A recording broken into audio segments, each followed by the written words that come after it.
Titanoboa means Titanic boa, and that is not an exaggeration. It lived in South America 58 million years ago, making it slightly younger than the dinosaurs. The Titanoboa looked like a modern-day boa constrictor, but acted more like a water-dwelling anaconda.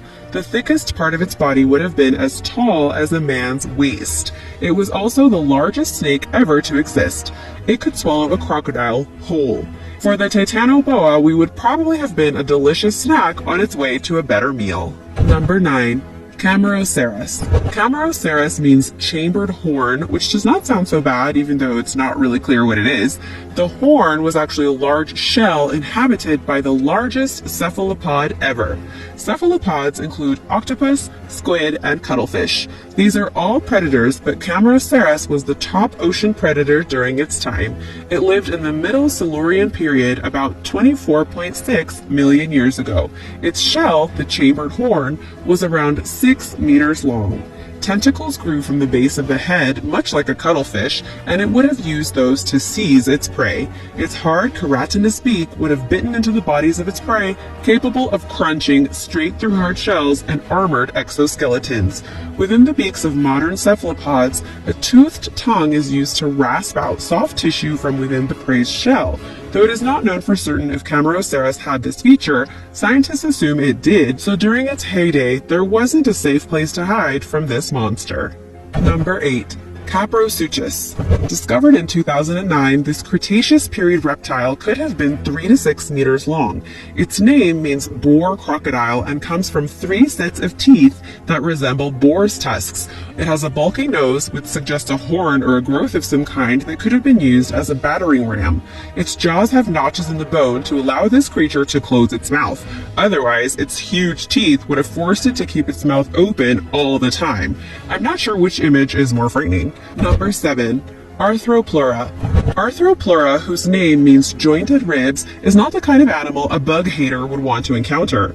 Living 323 to 299 million years ago in the Carboniferous era, it was a millipede, a 7-foot-long millipede. This makes it the largest arthropod ever.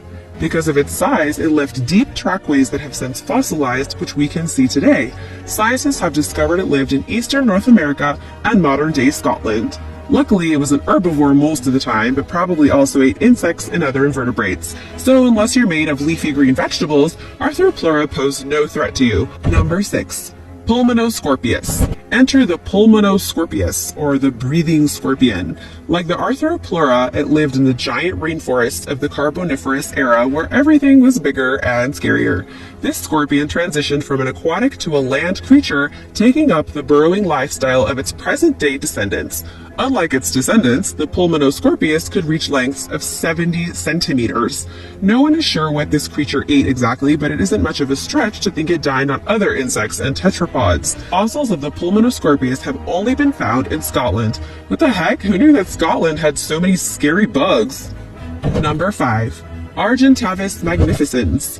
6 million years ago, in present-day Argentina, Argentavis magnificens prowled the skies. It is the largest flying bird ever discovered. This ancient bird's wings span 23 to 30 feet. This is twice as big as an albatross or the California condor. Because of its size, scientists don't think it flew in the traditional flapping sense. Scientists believe it used the same method albatrosses and hang gliders use today. Once airborne, these birds glided rather than flapping its wings. What did something this large eat? Because it has been extinct for millennia, it is hard to say, but scientists believe it ate carrion as well as small animals. It has been hypothesized that when Argentavis actively hunted, this monster bird scooped up its prey and ate it without stopping. Number 4. Deinosuchus. The name translates as terrible crocodile, and it certainly lived up to its name. The first remains were discovered in North Carolina in the United States in the 1850s. Deinosuchus was far larger than any modern crocodile or alligator, with the largest adults measuring 35 feet in total length. Deinosuchus was an apex predator and among the largest of its time. It was probably capable of killing and eating large dinosaurs. Number 3. Megalania prisca. Living on Australia between 4 million 130,000 years ago. This could mean that the first human inhabitants of Australia encountered this gigantic lizard.